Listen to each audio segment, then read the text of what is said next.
So thanks very much for joining us this afternoon. My name's Hugo Harper. I'm one of the directors here at the Behavioural Insights team.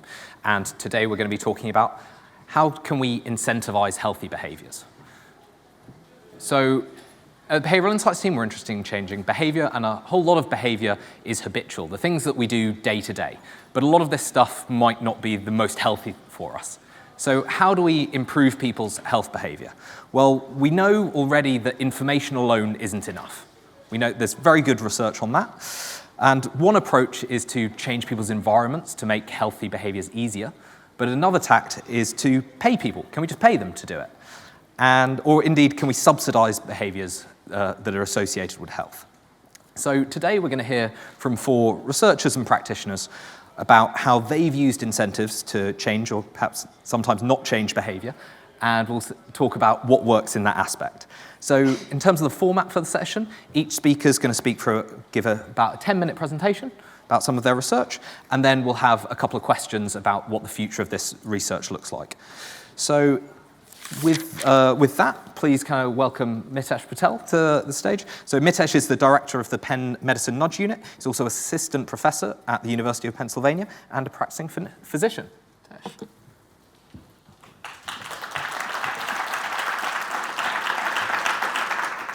Thank you. So I'm going to say a couple of words of background and then spend most of the time going into some examples of some of the work we've done testing different forms of incentives for changing health behaviors.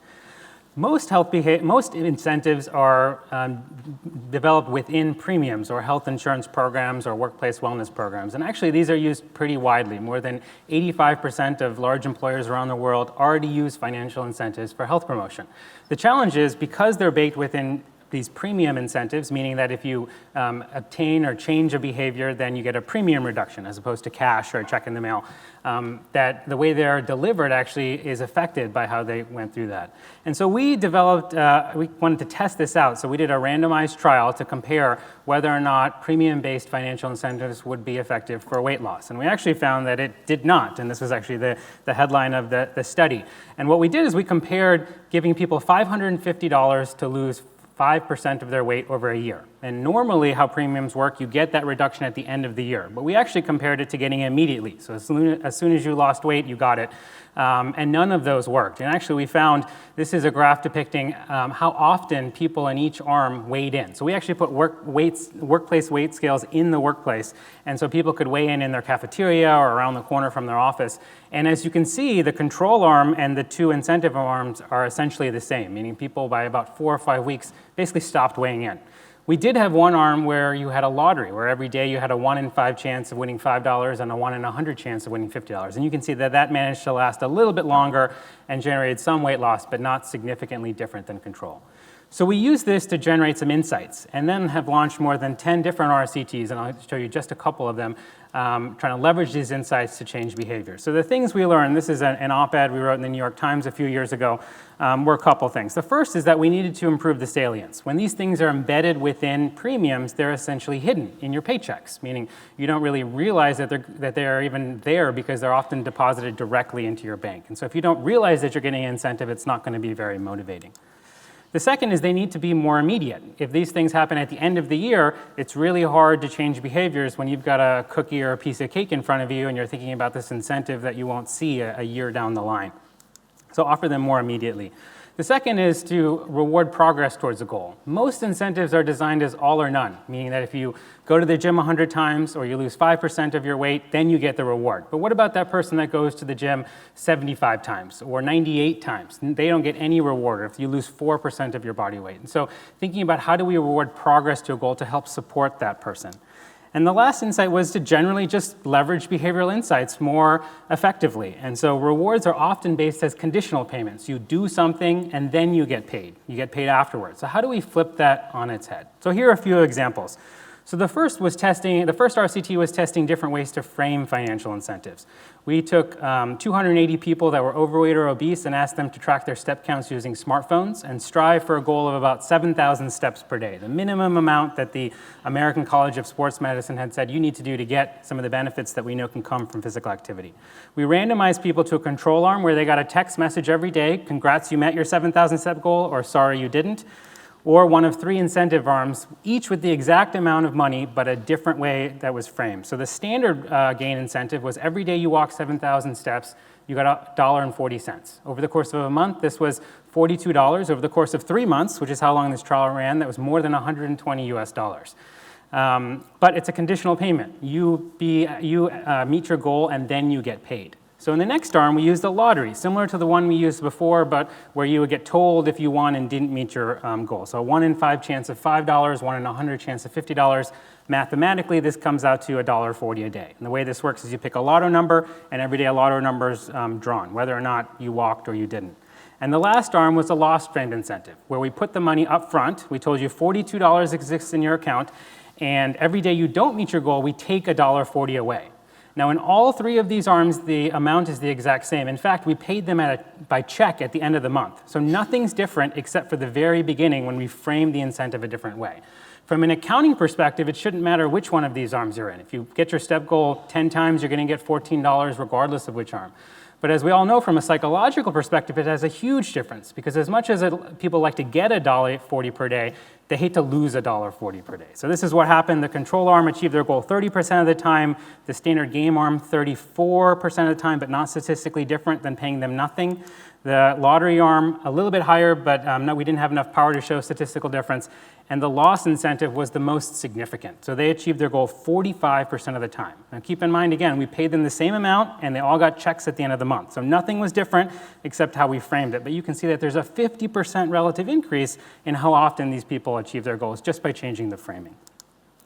This was then embedded within a few workplace wellness programs and large-scale interventions. So here's one. This is from Vitality. Employees get an Apple Watch for $25, but there's a catch. You've got to meet monthly fitness goals over the course of 2 years. Otherwise, you risk paying back the entire cost of the Apple Watch. This is a clever way to build in loss framing. And loss framing, it's not really punitive because you always gain something, right? You didn't have anything to start with, and you just have more rewards there. So we tend to call this something like a frozen carrot. Thaws over time, but the reward's there. You're not actually getting punished. So it's a good way to engage people, because many of these programs struggle just to engage people.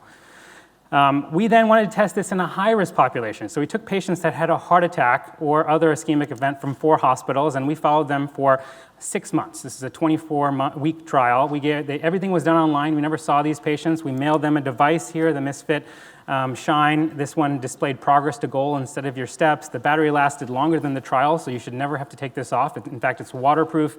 And we told people we were tracking your sleep, because most people who use a wearable stop wearing it within a few weeks, and so we told the patients just never take it off. We estimated an individual baseline so that we could actually tailor the goals this time for each person. So someone who has more or less steps per day, we'd actually be able to adjust for that. The control arm just got the wearable. This is what most programs are doing these days, which is if we give people a wearable, hopefully they'll change their behavior. But we know from evidence this is not often the case. So in the intervention arm, they got a personalized goal for 24 weeks, which ramped up slowly. When you get your new Fitbit or Apple Watch, most of them say walk 10,000 steps right away.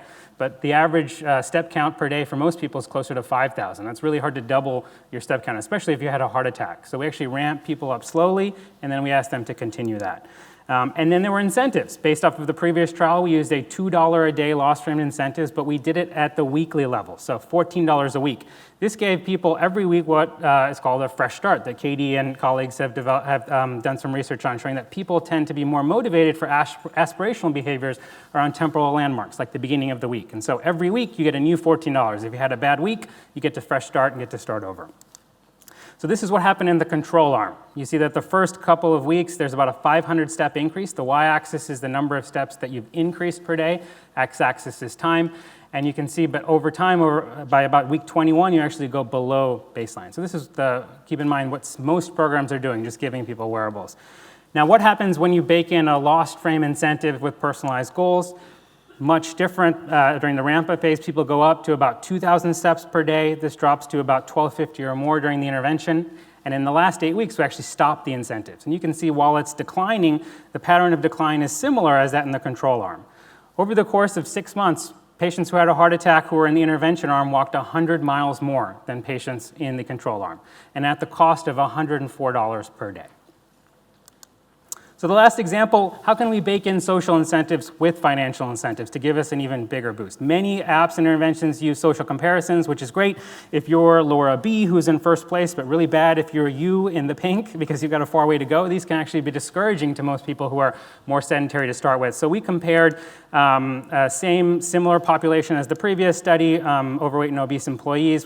We compared a leaderboard type thing where we gave them, we put people into teams of 4 and they compete with other people in their arms and they either get feedback compared to the top leaders or the norm to leverage social norms. We did that with and without incentives. This is at the week level, so 1 in 5 chance of $35 and 1 in 100 chance of $350 if you met your goal.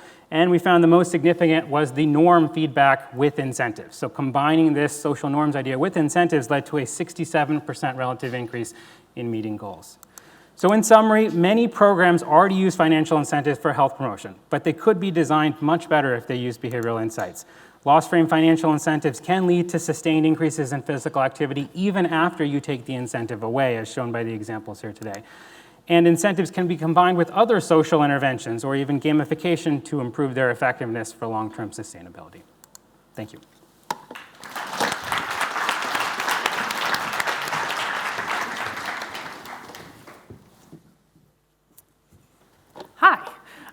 Mitesh is a tough act to follow, and actually I think he requested to go before me because the last time we spoke at an event, I showed some of his slides because I was bragging about all this brilliant research on behavioral economics and health, and he was then forced to skip them. So anyway, Mitesh, I didn't bring any of your slides this time.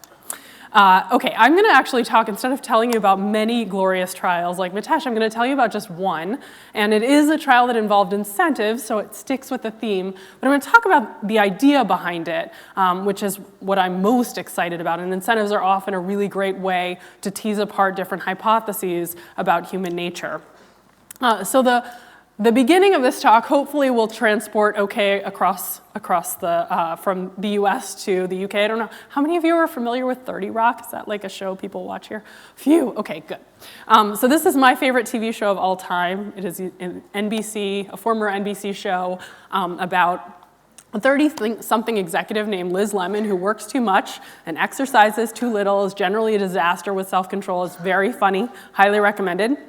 And I like to use this when I set up any sort of talk about behavior change because she epitomizes the struggles we all have. So this is Liz Lemon, this is her colleague Jenna, and I want you to just imagine 2 people like them, 30-somethings who work too much, exercise too little, have self-control issues, and who both decide that they're committed, maybe it's New Year's, to turning over a new leaf and building a habit around exercise. And then I want you to imagine that both of these people think, okay, a good next step is let me sign up for a month of sessions with a personal trainer, tell them my goal is to build a lasting habit. And now imagine, this is I know there's a lot of imagining you need to do right now. Imagine they end up by random chance with different personal trainers who have different philosophies about the best way to do this. And these 2 personal trainers' philosophies will actually map onto different arguments that have been made in the behavioral science literature about what builds habit. So let's imagine that Jenna's personal trainer thinks the key to habit formation is routinization. So her personal trainer says, what's the time when you most like to exercise? And Jenna says 7 a.m. And her trainer says, great. What we're going to do for the next month, we're going to meet 3 times a week at 7 a.m., always at 7 a.m., and we're going to exercise together. And by the end of the month, you are going to have built an incredibly robust habit around exercising at 7 a.m. You won't need me anymore. You'll be stuck to that. Liz's trainer, on the other hand, has a different philosophy. Liz's trainer thinks that flexibility is going to be key to habits, and that being able to recover if something goes wrong is going to be really critical. So Liz's trainer comes up with a different strategy. Liz's trainer says, when's your ideal time to work out? And Liz also says 7 a.m. But Liz's trainer says, all right, great. Sometimes we're going to meet at 7 a.m., but a lot of the time, we're going to exercise outside of your usual window. We're going to work out whenever's convenient on a given day, mix it up, and by the end of the month, you are going to have built a lasting habit around exercise. You're going to be incredibly robust at figuring out what to do when something gets in your way because you've learned to exercise at all these different times. So the key question we were interested in this study was this: which trainer's right? Will routine Jenna have a more lasting habit at the end of the month when these meetings with the personal trainer are gone and she's on her own, or will it be flexible Liz? So I'm going to take a quick poll. How many of you guys think it's routine Jenna? Okay, and how many of you think it's flexible Liz? So I'd say it's like a 2-to-1 routine gen at a flexible is, which is interesting. We actually surveyed psychologists at top programs in the US, and about 77% voted for Jenna, which is also what we imagined. And so we actually built an incentive program. We said, if we have this strong intuition that one of these would beat the other, why not try to actually reward that particular type of habit formation and see if it leads to stickier habits? So the study I'm going to tell you about was actually, it was done in a Fortune 500 company. I used to not be allowed to name them, and now I can. It was Google. And it was a 4-week program that they offered to all of their employees. It looked a lot like the personal trainer program, but a little cheaper. So instead of actually getting a personal trainer, everything was done digitally. Everybody who signed up for this program told us the 2-hour workout window when they preferred to exercise, whenever it was most convenient for them. So everyone's doing this planning exercise, and everybody also is getting a daily workout reminder 15 minutes before their ideal workout window. So that's constant, and then we randomized them to conditions. So we had 2,500 employees who signed up. Oops, one of my boxes disappeared. That used to be in a box too. One condition was a control group, nothing else happened to them. Another group was a flexible condition that was meant to mimic what I just described about Liz's trainer, and this group is paid either $3 or $7 whenever they visit, so flexibly. It doesn't matter if they come during that window they've defined as ideal, they get money either way. And we varied the size of the incentive for an important reason you'll see in a minute. Finally, we had a group that was like Jenna's trainer. This group only earned their incentive, and again, we randomized whether it was $3 or $7, if they came during their 2-hour window when they said it was best for them to exercise. So if their window was 9 a.m. to 11 a.m. and they showed up at 10:59 a.m., they get their money, but if they walk in the door at 11:01, they don't. Okay, so we randomly assigned people to these conditions, and then we actually measured, of course, their exercise, how often they visited the gym. Now, this first part of the graph is not really that interesting, but it is lovely to see that it worked out exactly the way we hoped it would by design, so yay incentives. This is what happened during the 4 weeks. What I'm interested in is what happened after. But during the 4 weeks, what you can see is the more we paid people, the more they went to the gym. Hooray. If we paid them to go at a specific time, they were much more likely to go during that specific time. 77% of people in the routine group are going at the same time each time, whereas only 50% of workouts were at their planned time in the flexible group. So we're getting variation in how consistent you are in the time you go to the gym. And finally, the key thing we wanted is to induce variation. We knew it would be harder for people to get to the gym at this very specific time, so that's why we varied the size of the incentive. We have 2 groups now that we can compare that went to the gym roughly the same amount over 4 weeks. So we're holding constant sort of frequency of attendance, because we know that matters for building habits. But one of whom is a group that went at different times, inconsistently, though the same amount, and the other group went more consistently at the same time. So the question is, who pulls away after the rewards are removed? Do the people who had been paid to go in this routine way, do they sort of pull ahead? That would be the red bar pulling away. Or does it flip? And that would say it's all about flexibility. So here's what happens. It's just the opposite of what we expected. I'm showing this to you with a graph, but we can look at it statistically, and this is a statistically meaningful difference. And so that was very surprising to us. We, like the majority of you, we were sort of fixated on this idea that planning and having a more robust routine would be more lasting. So we dove into the data and said, well, what happened? And this is what very clearly came out of the data. So all of us who have that instinct about routines, and all of the research showing that people who do things in routine ways are building more robust habits. So most people who have habits around, for instance, medication adherence, take their pills at the same time. Most people who exercise go at the same time. So that gave us this idea that that would lead to habit formation. And we weren't crazy. So the people who are paid to go at the same time, after the intervention period ends, if you were a 7 a.m. gym rat, you are more likely, if you were paid to go at 7 a.m., to keep going at 7 a.m. than the person who was paid to go whenever. But it's only a small effect. So you're a little more likely to go at your planned time than the person who was allowed to go whenever. So that's a small effect. But here's the big effect. If you were paid to go at 7 a.m. and you missed your 7 a.m. workout, you don't go. But if you were paid to go whenever you went, at any time, and you miss your 7 a.m. workout, which is your normal time, you find another time to go. Okay, so that was a really important insight that flexibility is really key to habit formation. And we were able to see that by incentivizing these different patterns of behavior and figuring out what worked best.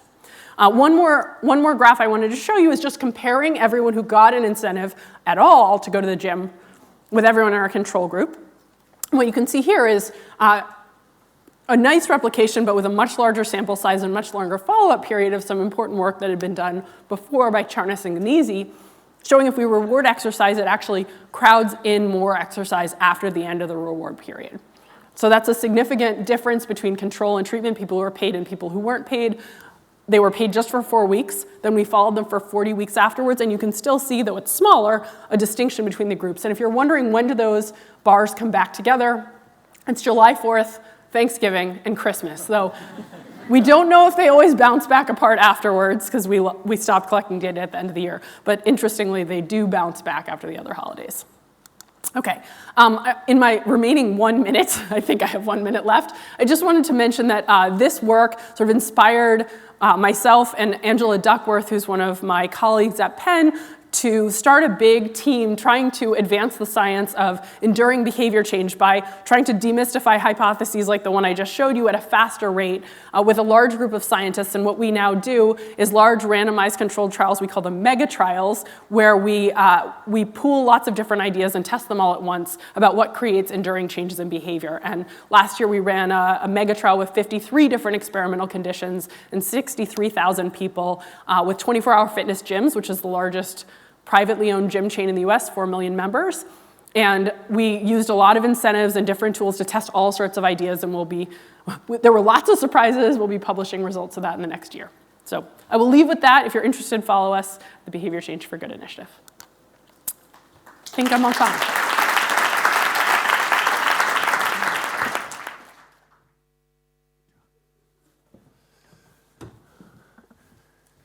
Hi, everybody.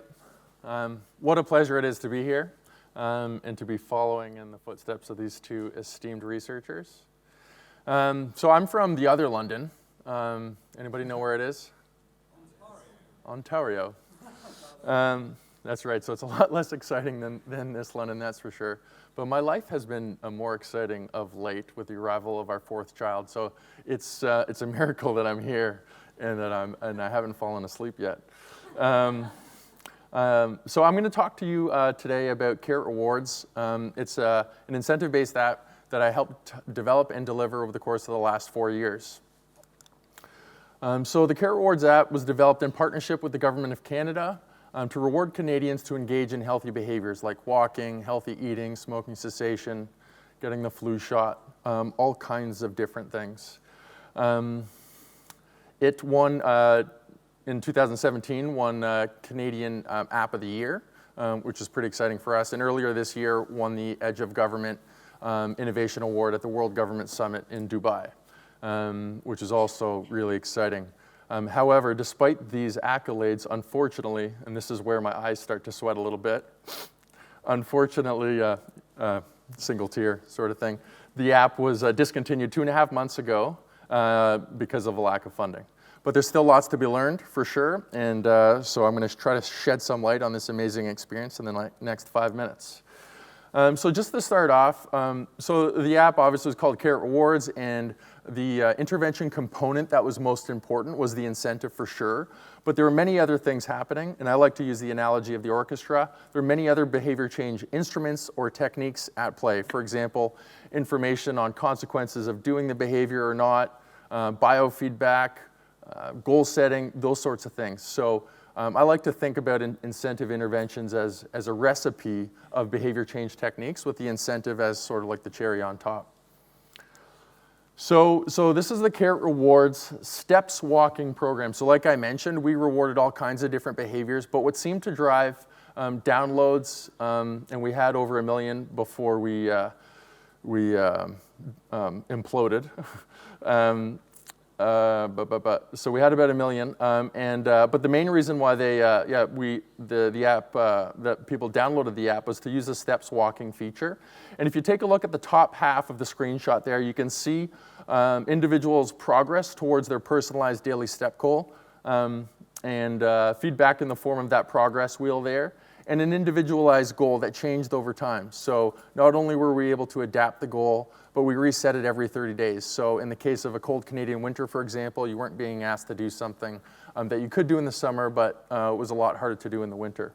In the bottom half of that screenshot, we have our Step Together challenges. So you could earn bonus incentives to hit daily goals more often over the course of a longer period. So I invite my mom to participate with me in a Step Together challenge on the app. And if we hit 10 goals together over the course of the week, we get a bonus 40 points.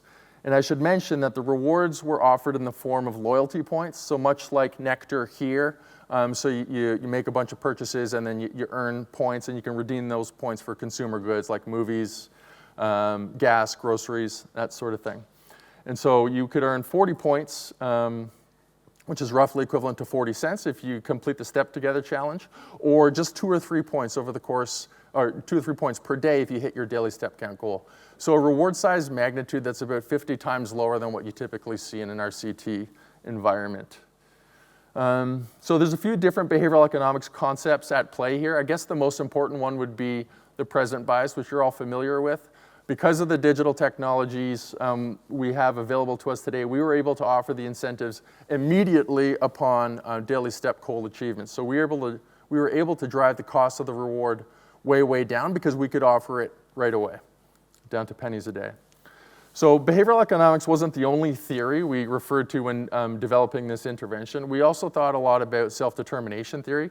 The first time I talked about this, the entire front row of the classroom fell asleep, so I decided to present it in a slightly different way with a sophisticated cartoon. This is Motivation Mountain. That's Motivation Marc at the top. That's my first name. At the very bottom, you find people who just aren't motivated to do things. Let's take exercise, for example. I just won't. Or at the top, people who are very internally motivated to do things. I'll exercise because I like it. I just like going for a jog, like I like listening to music. And then you've got people spread out across the motivation continuum, as you can see reflected in these quotes here. So I'll exercise because my doctor told me to, or because I'll get a free movie, or because it makes me feel good as you move up the mountain, or it's part of who I am. So there's a range of people internalize the motivations to be healthy, a range of different ways. So historically, the psychology research in particular would say you can't use incentives to motivate healthy behaviors because once you take them away, they'll just go back to doing what they were doing before or worse. So in other words, you'll move them down the mountain. But if you take a deeper dive into the theory, you can actually sort of make a case for extrinsic rewards if you say, A, we're not going to remove choice, so we're not going to make the reward so big that you just can't refuse it. B, we're going to increase feelings of social relatedness. And C, probably most importantly, we're going to increase feelings of self-efficacy. So we're going to increase the number of mastery experiences you live. And in doing that, we think, theoretically speaking, we can move you up the mountain and increase the potential for sustained change. So that's sort of the theory behind the sustained change piece of it. So the Carrot Rewards app, this is a one-year analysis of the Carrot Rewards app in Canada of our first 40,000 users. And as you can see from the histogram there, the red bars there indicate the number of active users. So basically the number of users who've used the app at least once in the last month, called monthly active users. And we're at around 50%. So at 1 year, we had about 50% of our users still using the app. While usually in the e-health or m-health space, that attrition cliff is much steeper and settles in around 5 or 10% of hardcore users. So we were pretty happy with our level of engagement. And that's important because engagement is the #1 predictor of e-health or m-health intervention effectiveness. You need a sufficient dose to produce the health behavior change or the health outcome you're interested in. So we just wrapped up this analysis a few weeks ago, actually. It's a one-year analysis of the first 40,000 users or so of the Carrot Rewards app in Canada. And we compared the mean daily step count in their last 2 weeks of the year compared to the baseline where there was no reward, no goal set, nothing. And what we found was, we stratified the analysis by engagement group, so limited users, occasional users, regular and committed users. So regular users used it for at least 6 months over the year, and committed users used it every single month. And that group made up about 60% of the sample. And as you can see here from the very small font, regular users increased their daily step count by about 400 steps, and committed users by about 800 steps. What was interesting was when we took a look at the at the groups, and when we stratified the groups by physical activity status, so above or below 5,000 steps per day, we found that regardless of the engagement group, in the physically inactive group, we saw increases. And those increases were largest for the physically inactive, regular, and committed users. So about 1,200 to 1,800 steps per day, which translates to roughly 100 minutes of walking per week, which is cool, especially when you consider that the vast majority of the health benefits of physical activity are reserved for those who go from being not active or from being not active to a little bit active. So it's really nice that we were able to engage the lowest active group. So that's just a pre-post analysis. This is analysis that takes a look at weekly trends over the course of the year. And two things I want to note here. So this is the physically active committed group. So complete data sets, physically active users. There's a modest increase by the end of the year, about 200 steps compared to baseline. But notice the wintertime dip. So the dip is most severe around the time of the winter solstice, so the shortest day of the year, and which is kind of predictable in a cold weather country like Canada. But then it recovered and even surpassed the baseline level a little bit.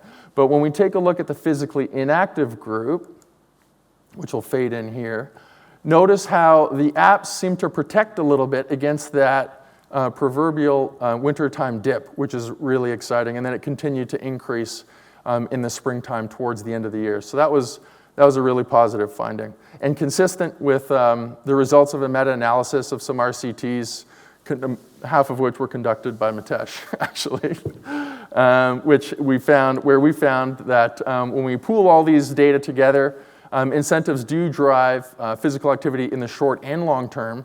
But what was new in this study was that we were able to pool data from a bunch of different RCTs and show that once the incentive is removed, the behavior persists for several months, which was inconsistent with more than 50 years of psychology research. So that was kind of a neat finding. And that is it for my presentation. Yeah.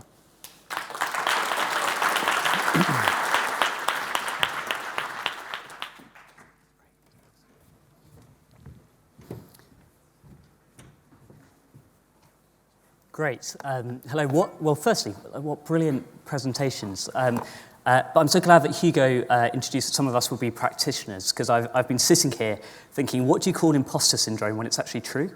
So I'm not an academic, I'm not a researcher, but I am on the practical end of all of this. So I'm going to take a slightly different angle. Firstly, it's going to be a presentation without any numbers in it, talking about some of the kind of real-world application of some of these ideas, particularly when you're trying to go at a health issue that is complex, and that you know that it's not just going to be one thing done in one place that fixes it. You need to do a lot of different things at the same time. I'm going to give a bit of context to who I am, sort of work that my organisation does, just to frame that. So I run one of the UK's largest charitable endowments. We're an urban health foundation called Guy's and St Thomas's Charity. And what we do is we focus on complex urban health issues, so things like childhood obesity, health effects of air pollution, how you delay people progressing into having multiple long-term conditions. I guess what's probably most distinct about our work is that we're place-based. So what we do is we try and take a systems approach to complex health issues, but we try and do that through observing what happens in a place, like understanding that place to get a sense of, well, what really are the issues at play, and then try a bunch of stuff and observe what effect it has within that. And we think about place in three different ways. It's an actual place, so it's South London. It's 2 boroughs in South London. So for those of you from not around here, it's just the other side of the river. We think about a type of place. So we tend to go where the health outcomes are the worst. So that is typically the places that have the lowest household income. They're often kind of the most densely populated, and they tend to, in the bit of London where we work, tend to be the most ethnically and culturally diverse. But most of all, we focus on the context of place. So we go down to a kind of real neighbourhood level and just observe and see what's going on, what's in people's environments, and how does that kind of give opportunities or risks for their health. We're working closely with Hugo and team on one of these issues, so childhood obesity. We're It's a 10-year program. And what we're trying to do on this program is to see how we can try and close what we call the deprivation gap. So that's the difference in levels of childhood obesity between some of the richest neighbourhoods in South London and some of the poorest neighbourhoods. And we're focusing on 14 in particular to see if we can reduce that health gap by about 25%. So that means roughly around 13,000 kids over this 10-year period will reach a healthier weight, about 900 of whom will cross a BMI threshold. And by looking at all of the evidence out there, and none of this will be new to you, but was relatively new to us, some observations around what's going to have to inform our programme on childhood obesity. 3 observations. Firstly, that environments absolutely do shape our decisions. People tend to focus on childhood obesity as it's about individuals lacking willpower, making poor choices. It's not. Secondly is that income really matters. I'll come into that in a bit. And the third is that this is a complex issue. It's a complex and adaptive issue, but you can make progress against it. It's just lots of simple actions done at the same time, done in the right way. And so we've been trying to kind of take that sort of approach and then look at it through a behavioural insights lens, particularly based on the fact that environments matter so much. And for us, that's hit upon 2 things. Kind of broadly, how can we decrease unhealthy incentives and cues to eat, and how can we increase the healthy incentives for people? So just to go through those quickly, kind of on the how do we decrease the unhealthy incentive side, we're working at the moment with every major supermarket in the UK, with Public Health England and the University of Oxford, around testing in 230 stores a series of behavioural nudges around how do you get the sweets not at kids' eye level height, how do you kind of swap out what's in front of counters and things like that.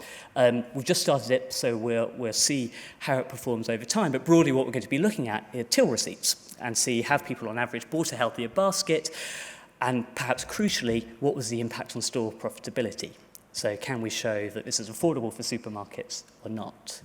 But that only goes so far. So we've also been thinking about, well, how do you increase the healthy incentives? I'm going to talk just very quickly about a scheme that we've backed around healthy food vouchers. And the reason we've got onto that is it feels to us that the first one, kind of the work with supermarkets, could be enough, but it might not be.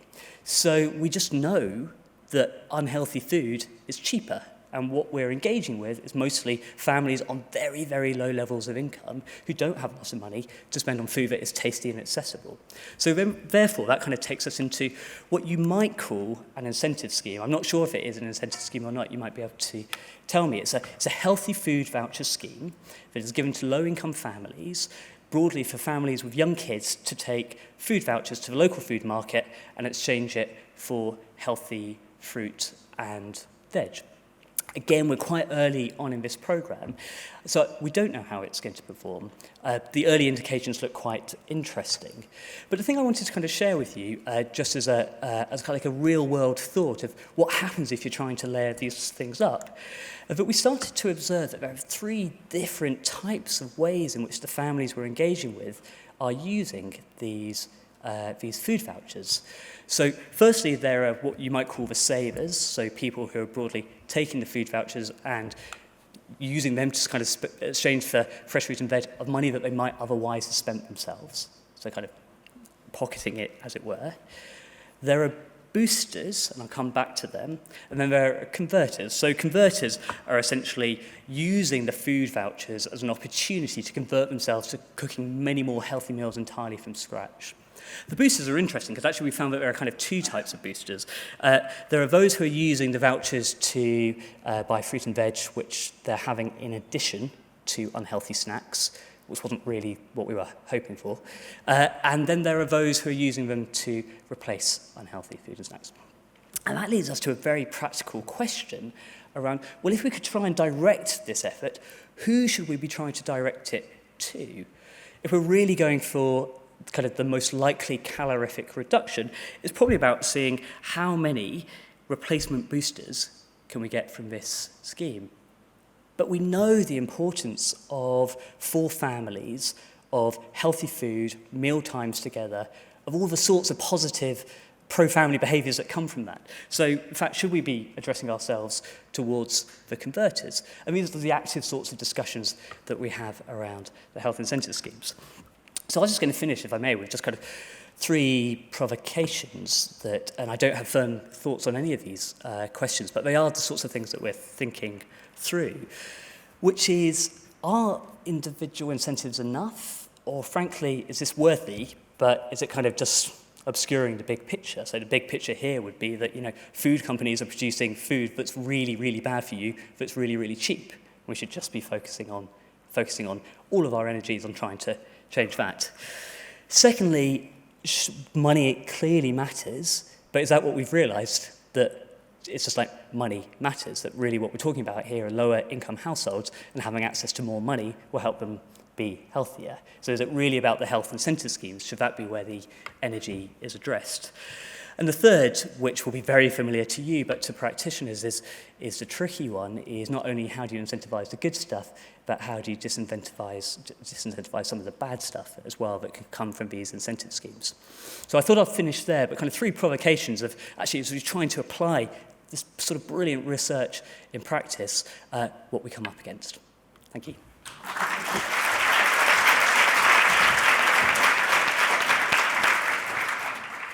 Well, thanks very much to all of the speakers so far. I think everyone found that incredibly interesting, and it's certainly given me a lot of questions to think about. So in terms of this next bit of the session, Kieran's kind of taken the lead here in terms of we're going to be asking the panel some questions, and I'm just going to throw the questions out there, and please sort of just kind of nod towards me if you think you can answer this question, if it's something you find interesting, and if no one's got anything to say, that's fine too.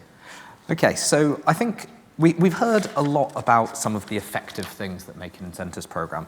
We heard about loss frame incentives, relative goals, social norm feedback, routine versus flexibility, incentivizing the right type of behavior over time, not making things fragile in a way, inviting others to participate with you, and potentially using points rather than cash.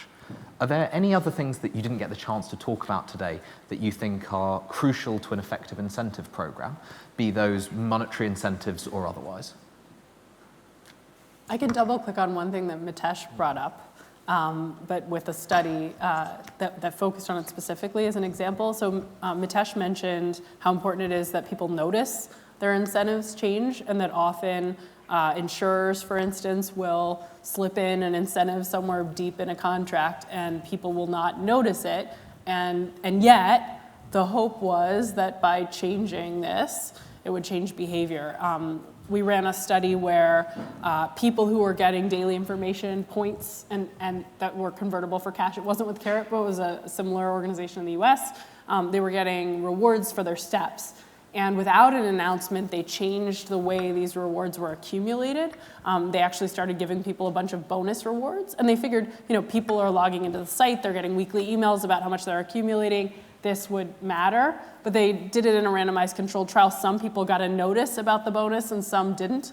And then finally, some people didn't get the bonus at all. And if you don't send a notice, even though people can go track anytime, they're getting weekly updates on how many points they're earning, and they're engaged, it literally had no effect. So without that announcement, it may feel like a sort of a simple point, but I actually think it's widely misappreciated how critical it is to really market and convey. If you're rewarding people for something, lives are busy, they may not notice, and if those rewards aren't salient and upfront, they can be completely useless, but still expensive because you still owe them. I'll build on that. So that makes me think of the easy and the east framework. So you got to make it as easy as possible, and that's why I like the physical activity incentive interventions so much, because it couldn't be easier to track your physical activity these days with a phone. In fact, for the most part, the vast majority of Americans, Canadians, Europeans are now carrying a physical activity monitoring device around with them most of the time. So as a physical activity researcher, it's pretty exciting. I guess the other thing I want to say, and we might touch on this in a future question, is I think we need to work more on trying to drive the cost of rewards down as much as possible. One of the reasons why Carrot didn't receive continued funding is because it was too expensive, even at 2 or 3 cents a day. But on a population scale, it was hard for governments to swallow that, especially when they had other legacy programs to pay for. So just continuing to apply, continuing with strong application of behavioral economics concepts in particular to drive the cost of the rewards down, and then working to wean people off almost completely, I think is a good way to sort of move forward. I'll add one other thing. I think one of the biggest opportunities for incentives is to move away from a one-size-fits-all incentive. And what I mean by that is typically an insurer or program will deploy the same incentive to thousands or millions of people. And it turns out that for some people, loss-framed incentives, they work better, but for some people, actually gain-framed incentives work better. And what we typically do is we look at flexibility or routine or loss or gain, and we say, on average, this is what worked for 60% of the population. And let's implement that for everyone. But what we really need to do is to understand each person's behavioral phenotype and be able to match incentives to the person who it's going to work best for. It's a question, if I may. So it's on the one-size-fits-all point, because I was struck as looking at the Brilliance slides that if I'm a Google employee, $3 a day is probably not going to make that much difference to me, or $3 a week. If I'm a lower income family from Camberwell Green down the road, like £3 a week is actually quite a lot of money and has a kind of a different emotional feeling, particularly if it's enabling me to feed my kids. So I'm just kind of interested in kind of your perspectives on the one-size-fits-all point. How do you get into that sort of territory, that the actual amount of money and the context in which it's landing can land very differently? I'll start. Just really briefly, based on what I know in the literature, is that lower income adults and families are more sensitive to incentive intervention. So if we're working to try to bridge, those well-worn health inequalities, then incentive interventions, unlike many others, are actually quite good because they appeal to that lower income group. Now, offering different reward sizes to different employees in the same company could be difficult. You could get quite a bit of backlash with that kind of a implementation. So that's tricky. I think one way you could do it is to think about it as a proportion of their salaries. Companies may say you get a 5% bonus or something like that. That might be a way to do that, although the people who make less are getting less, and so that doesn't often work in the way that you're suggesting. But another way is to think about things other than cash that may be more beneficial for people. Food stamp programs are a good example of that, and thinking about what is it that people of lower income would really be incentivizing. That may align society's needs best with individual needs by focusing on those types of programs. Thanks everyone. And I think we covered this a little bit in some of the talks already, but I think it's something that often comes up as a question in this sort of space. So how worried are you about crowding out intrinsic motivation in terms of health behaviours? And what, if anything, can you do to design incentives programs that will be less likely to do that? I'm happy to start on this one. I will say something maybe controversial. I was teaching yesterday before I flew here, and we talked about this very topic in a class I teach with Angela Duckworth on the science of behavior change. This always comes up. People are always worried about crowd out. And my read of the literature is that this might be the most overblown fear I've seen. I have seen in my own research, I've never seen a crowd out effect. I've only seen crowd in. Particularly, I tend to study things that we know are good for us. They're not ambiguous. The literature on crowd out tends to relate to things that are ambiguous. Like the original studies were kids who weren't sure if doing an activity in school, like an art activity, was good for them or good for someone else, and they get a star, and now they interpret it was they did it for someone else. So that activity is ambiguous. These health behaviors, we know why we're doing them. I think that may be a big part of why we never see it. There was a big study done by Stefano Della Vigna and Devin Pope that actually one of my course TAs cited yesterday, where people made predictions about different incentive schemes and what the reactions would be. So experts made predictions, MBAs made predictions, non-experts made predictions. The biggest sort of dog that didn't bark in that study, everybody thought there'd be crowd out from incentives, and there was none in any of this in that study. And I thought that was a really interesting finding. People always ask about it. Again, I've only seen crowd in. And so it may be that the kinds of things we tend to reward in the research we do are so unambiguous that that's why we never see it. But it actually makes me think that we shouldn't worry as much as we do about it.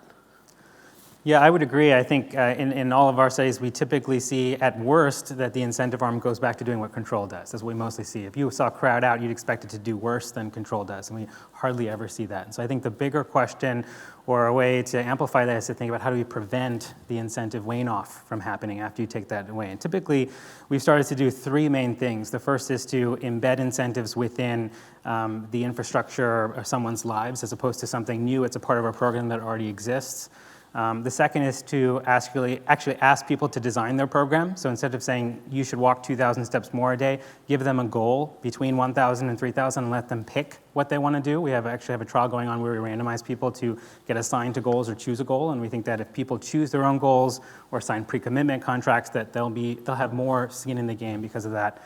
And the third is to embed this within the social context. So doing an intervention among a family as opposed to an individual or at a workplace or some other social thing. Those are things that are likely to help the behavior stick once you take the incentive away. That's good. Great, thanks.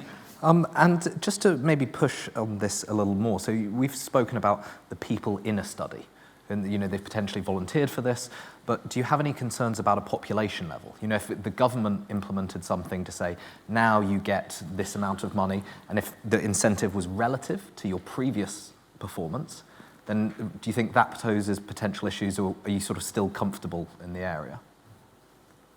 Comfortable about crowd out, is that what you're asking Yeah. specifically? I haven't seen any evidence that it is something we should be worried about with health behavior. That doesn't mean there aren't phenotypes that would respond negatively. Maybe they'd be exactly the people we'd be most afraid of, and they haven't been responding negatively, and we never reach them in trials. But it would be outside of the scope of what we're typically seeing. So it would be surprising.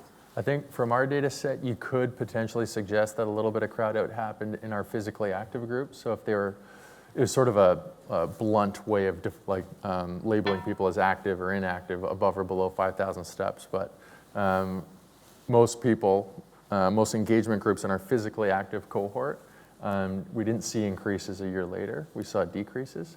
So there's a few reasons for that, and who knows. But it's possible. Could that be just regression to the mean? That's sort of what it sounds like. It could be. It could be. It could also be those who were more committed, so who used the app more, did see an increase. So we did see increases, like as you move through the engagement categories, but they were still all lower in that physically active group. So it's possible that we put rewards on people to be active, and they were already active. So it's possible that I'm just speculating here. So if we could, from a physical activity perspective, if we could just target people who are inactive, then we'd probably get more bang for our buck and almost completely eliminate this risk of crowd out. But again, hard to do, like not really feasible on a population level, or just more difficult to do. Yeah. I'd be really careful about how it's framed. If we go back to my childhood obesity example, we know that people default to thinking that there are those who are deserving of support and those who are undeserving of support. I think we need to be really careful that this didn't kind of embed a thought that, hey, they lack willpower and now they're being rewarded for their lack of willpower. So I think it has to be when looking at this from a public policy perspective, be quite careful about how it's framed, such that it doesn't kind of lend itself to that frame, and rather can sit under a different frame that explains how all of our options are shaped by the environments around us, by what's in the supermarket, what we can afford, and how it kind of interacts with that. And I think public opinion has shifted a lot in the last 10 years. Like we've gone from carrot stick sermons, we've gone from sermons, and that didn't work. So now the population has generally moved towards carrot as an appropriate intervention. So even if we're paying smokers, and some people might say it's their own fault that they smoke, it's their decision. But I think generally speaking, people are coming around to the fact and appreciate that smoking is costing everybody. So let's offer some modest incentives and see if we can get them to. Some people. Yeah. Great. And we've talked a lot about physical activity tracking, and that's potentially because the technology lends itself very well to it. But do you think there are particular types of behaviours that are more amenable to incentives, assuming sort of technology allows for the tracking of it? Are there particular areas that you're working in at the moment that you're interested in, or sort of other health behaviours that you're looking to incentivize? I think incentives generally work the best for transactional behaviors, things like quitting smoking, getting a flu shot. You do it once and you've gotten it. Actually, physical activity is quite hard because we have to keep people physically active, and so it needs to, many people think the same incentive that works for one type of continuous behavior like physical activity or weight loss would translate to smoking or flu vaccination, and it tends to not be the case. So things that require a high friction point or some method of action, or there's a lot of inertia there, I think incentives are well fit for. I think you actually hit on it in your question, which is measurability, because it's hard to use incentives for, say, eating behaviors, because it's really hard to know what people are eating. And so as technology advances, I think we'll see a lot of studies with far more than just Fitbits and gym attendance. And that's been a limitation of the ability to use incentives for these daily behaviors. Medication adherence, I think, is a really ripe area, and there's been some good work done there already, but it's tough because without like these glow cap, fancy, expensive devices, it's hard to measure what people are taking. You can use, calculate ratios of how many pills they have at home based on the frequency of refills and how many they should have, but it's not as fine-grained. It's hard to give them that immediate reward right when they take the action. So I think as we see advances in technology, we'll be able to use them for a far wider range of important behaviors. Nothing to add. That's Right. good.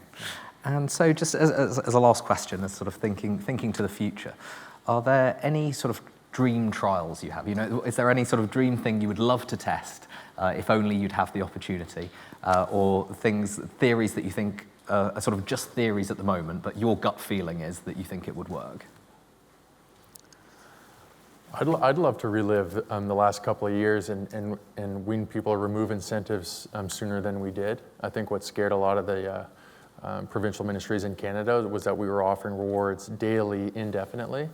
And eventually we took away daily rewards in Ontario, and we haven't analyzed that data yet. But it'd be nice to know what happens after 6 months or 12 months in this context in particular. Do these behaviors are they actually sustained on a population level once they're removed?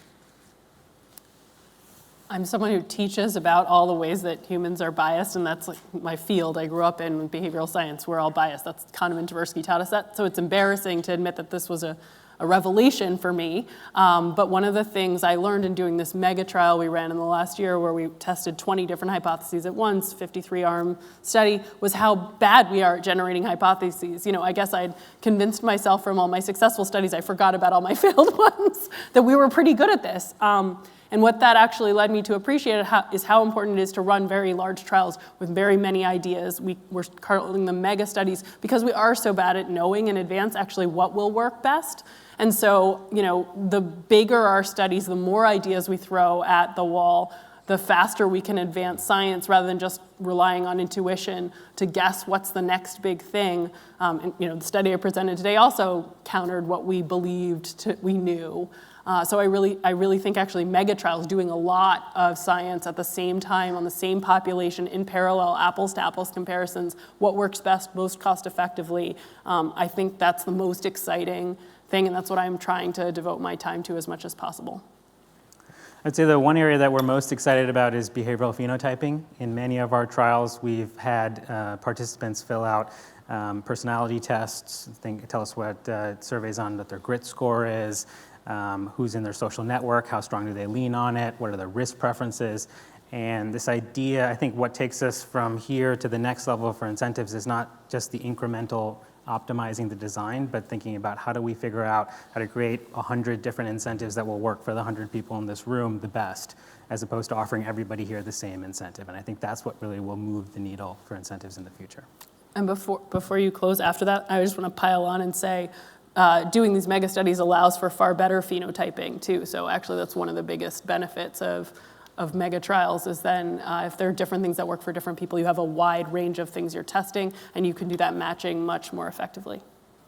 It's a bit mad and not at all scientific. But one of the things that London did and showed some leadership on is that bus stops no longer show junk food ads on them, which is great. But we've realised as we've kind of been actually going out and watching the bus stops that you can get rid of the ad for the junk food, but actually behind the bus stop are massive places that sell junk food.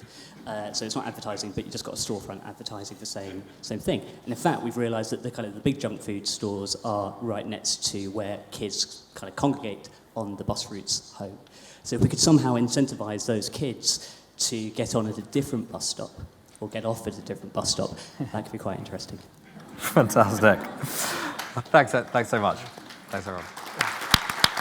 That's a good idea.